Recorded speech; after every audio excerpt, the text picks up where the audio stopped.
So we're here for your Manchester Extra. My name's Carol Ann Whitehead, and I am so excited. I have with me all the way from Atlanta, Georgia, I should say, in the United States, is Alison Giddens. Alison is the co-president of Wintech, and Wintech is an aerospace precision machine shop. We'll hear more about that later. She is an undergraduate degree of psychology and criminal justice. She's not got one, but two master's degrees, one in conflict management and the other one in manufacturing. And she's also, as well, she's involved in lots of different things within the community and the wider sphere of women in STEM, which is why I've got her on here, because we need to champion women in STEM, which Alison does. Welcome, Alison. How are you? Hey, good. How are you? Thanks for having me. Tell us a little bit about young Alison. I grew up thinking I was going to be president of the United States. I guess it is. It really is. So it's not too late. I've got probably another 40, 50, 60 years chance to do that. And then I decided I didn't want to be president. I wanted to be a veterinarian. So I think all young kids at one point or another want to do something with animals.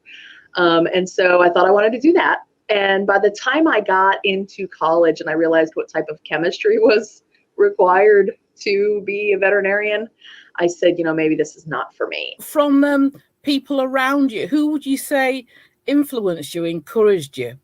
I'm really fortunate. My mom is incredible. She always taught my sister and I growing up that you get an education because that is the only thing nobody can take from you. I think she was really instrumental in making sure that I got an education to begin with. But my dad was also really encouraging. There was nothing I liked more than dad's praise than to know that dad said, that he was proud of me. Or again, I'm super lucky that I had two parents in my life to say that to me. There were a lot of adults growing up that I looked up to in different ways. I had a dentist who was my neighbor at the time and was the founder of the company that I now own. I looked up to him because I thought, wow, he started with $10 in his pocket. And now he has a multi-million-dollar small business. And so that was something really cool too. So there were a lot of really unique holes that different people I knew filled.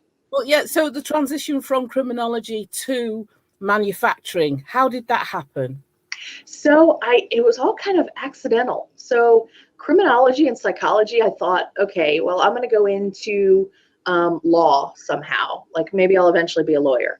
And then I thought, no, maybe I would kind of want to do like negotiations, almost like criminal negotiations. And then that turned into, well, I don't really know what I want to do. And I was up for promotion at a sales and marketing media conglomerate that I worked for that I learned a ton, and I love the people that I got to know, but it just wasn't for me. Corporate environment, it wasn't my cup of tea, so to speak. And so I reached out to my neighbor who I had pet sat for before, Dennis, and said, I want to come work for you because you run a small business and I want to be a big fish in a small pond. And he said, you don't even know what I do. I said, I don't really care. I need to get out of corporate environment. So he hired me on to basically do menial filing and tax, just random office stuff, and taught me a little bit at a time. And all of a sudden I realized, I like this manufacturing stuff. It's all about problem solving, and it's all about, there is psychology involved. I mean, you're constantly dealing with people. You're constantly conflict management. You've got people with different goals, and ultimately you've got to figure out how to get them all on the same page. It could have gone terribly wrong. It could have, put you off for life, which a lot of young girls and women have that experience whereby they go into that situation and they're qualified. You admit you're that phrase, the conscious incompetent. Yes. Perfect. Yeah. Yes. Yeah. So you knew that you were consciously incompetent. Perfect. And yes. You were building your skills. But a lot of women have gone into that situation knowing that they're qualified. What you did, you basically thought, right, okay, I have to be qualified. Hence you doing, was it a master's or a certificate in manufacturing? It was a master's. So I went into, with Georgia Tech, Georgia Tech downtown Atlanta, and there was a cohort of I want to say it was 13 of us, and I was the only non-engineer getting a master's at Georgia Tech in this particular manufacturing program. And it was kind of a joke because they started making me an honorary engineer, and I kept joking. I'm like, no, don't do that, don't do that. That's a demotion. But it was a lot of fun. It was such a good group, and I keep in touch with a lot of those students from that cohort. But ultimately, it was really cool for me to see the other side. I think not only did it help me in learning material and learning, reinforcing some of the calculus involved to some of those pieces of engineering, but also to understand the way engineers think. And I think it helps me do my job better. So Dennis, great Dennis, trailblazer, making sure that he worked with a young female individual, getting her involved in STEM, and you took that ball and you ran with it. When Dennis, back in October of last year, kind of took steps back and said, okay, here you go, I'm selling the business to the two of you. It was great because we had already kind of finagled our way into these different things we were very good at, and to run the same business. One of his things he stressed over the past few years when talking about women in manufacturing, we have a challenge, as I know the UK does, with getting people excited about manufacturing and to choose it as a career. And his take, he walked in my office one day and he said, it hit me like a ton of bricks. He said, we sit here and we're talking about needing to develop the workforce and needing to encourage people to consider a career in the industry. He said, but there's 50% of the people we've never tapped into, and that's women. He said, yeah. So why? Of course, the workforce is there. We just have to let them know we are too. Didn't you tilt and shift some of your manufacturing in response to the pandemic to do with PPEs? We did. No, to do with ventilators.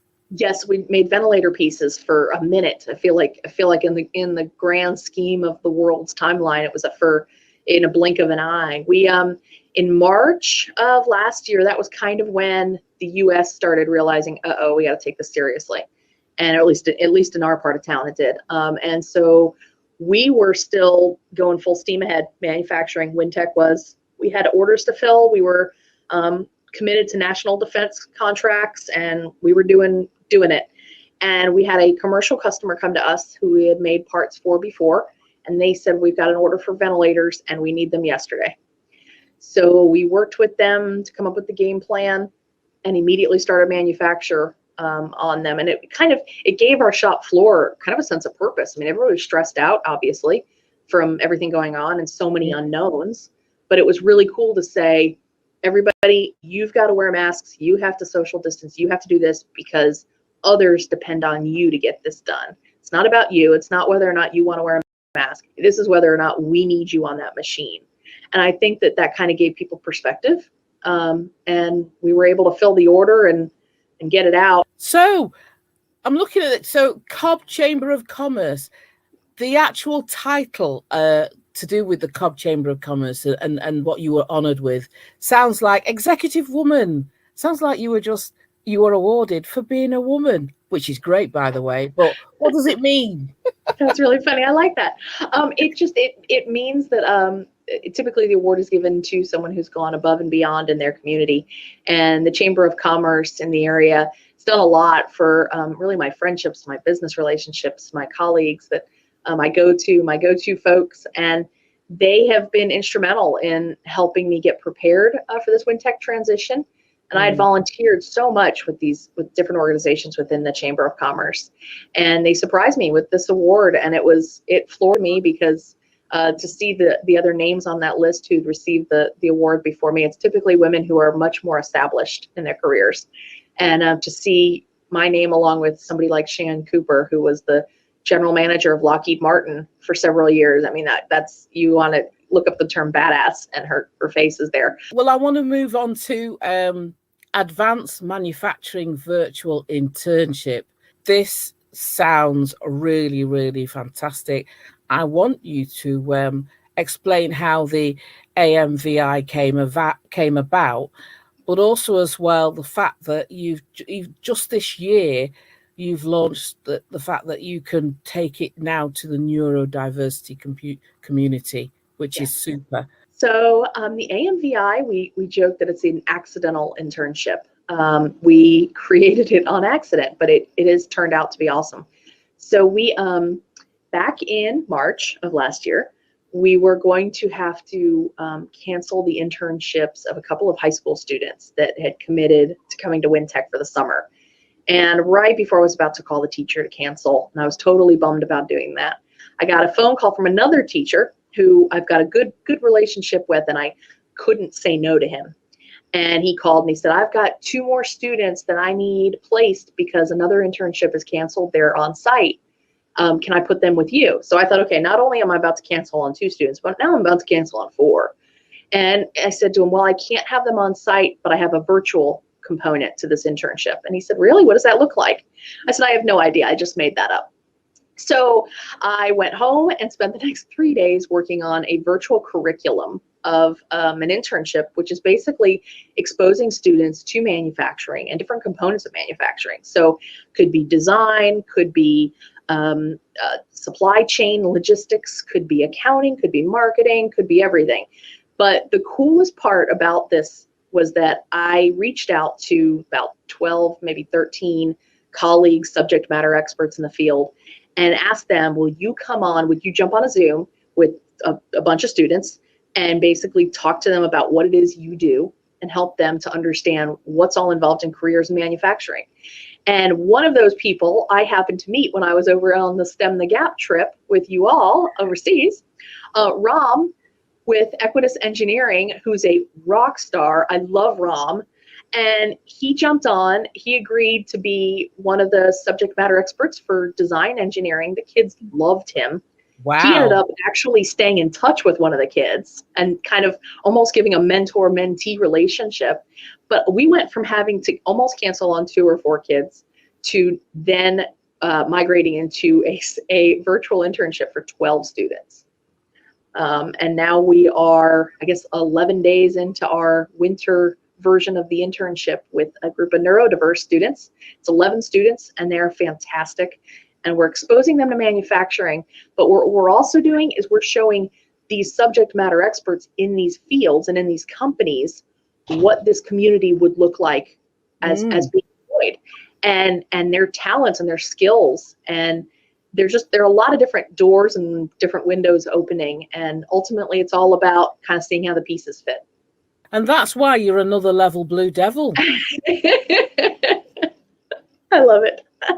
What did you get? What did you get for another level Blue Devil award? So that was kind of almost a subsidiary. I don't even know if that's the right word, but it was almost like they called it a micro internship. And one of the local high schools heard about the advanced manufacturing virtual internship. And one of the local high schools reached out to me and said, we have this workplace mentorship thing for a semester, and we'd like to place a student with you. So it will be virtual. You'd meet with them once a week, twice a week for 6 weeks. So I said, well, sure, who is it? So they placed me, and they said, he wants to study architecture. I said, I don't know anything about art. You wouldn't want me building a building if your life depended on it.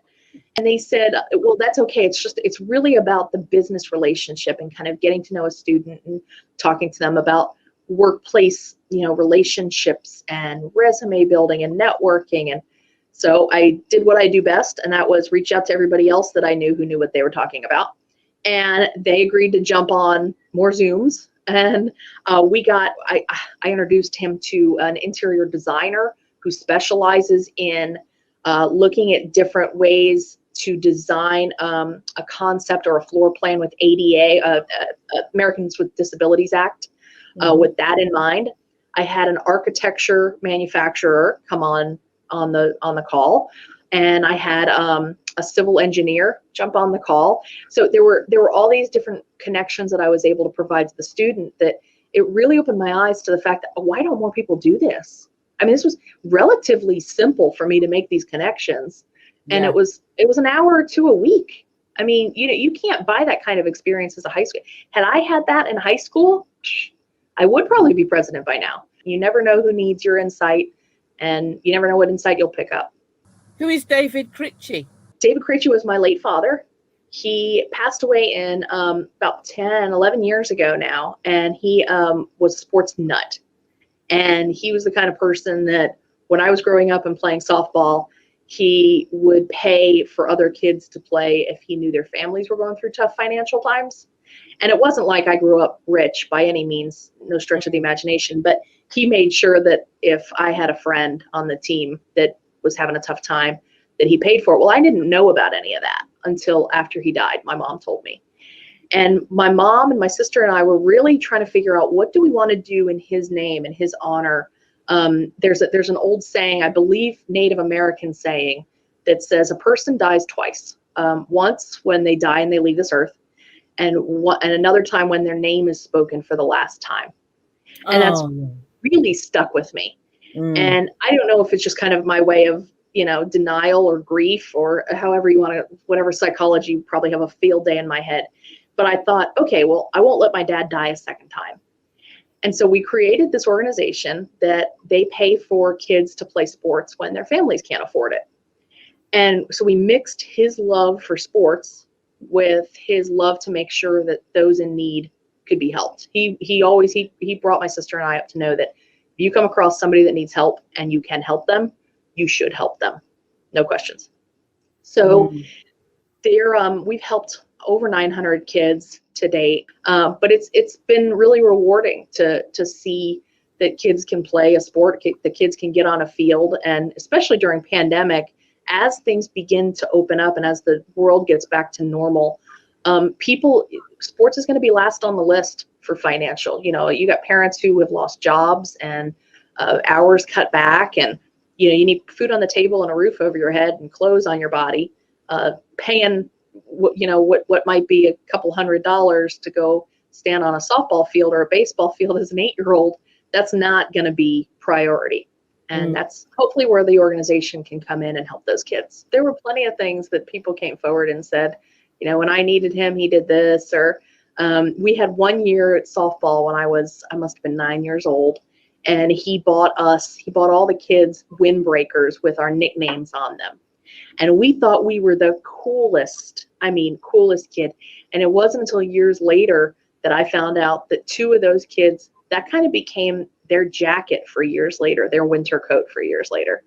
And it's like, geez Louise. I mean, had Dad known that, he probably would have upgraded their coats. But it just kind of, it gives you some insight as to, again, how grateful I am. I mean, I am really, really lucky.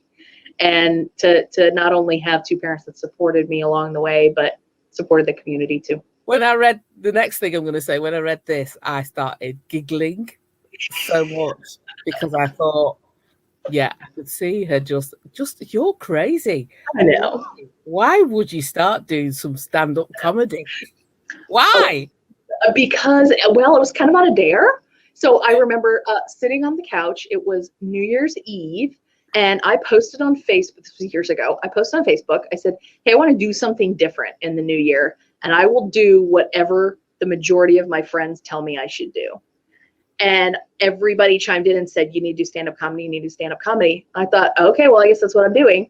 So I did some Google search, found out that there was a local person, Jeff Justice, who was a former comedian turned educator.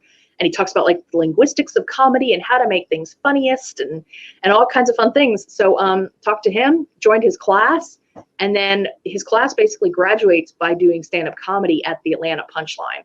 So you're in a green room where Robin Williams has written his name on the wall, Chris Rock. I mean, and you're awestruck, and you will never feel quite like you feel right before you get on stage to tell jokes.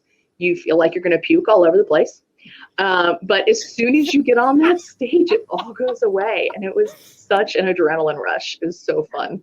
Because the studio's in Manchester, I'm going to draw the links because you've been to Manchester, that's where you came. You go to the lovely Midland Hotel and the Hilton Hotel.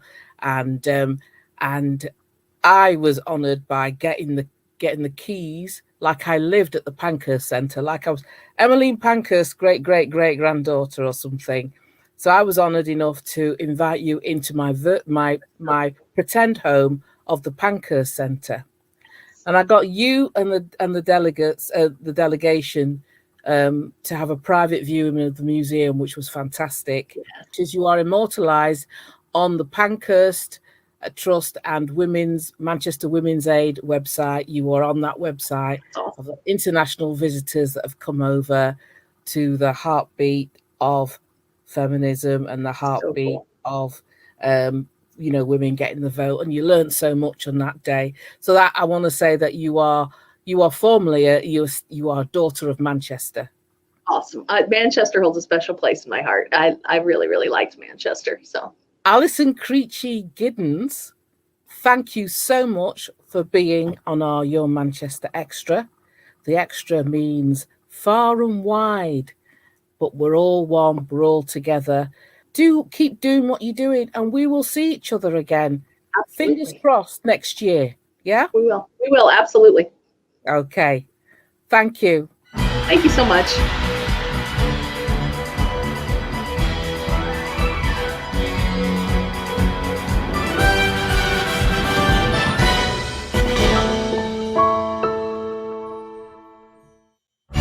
We're going through an unprecedented time.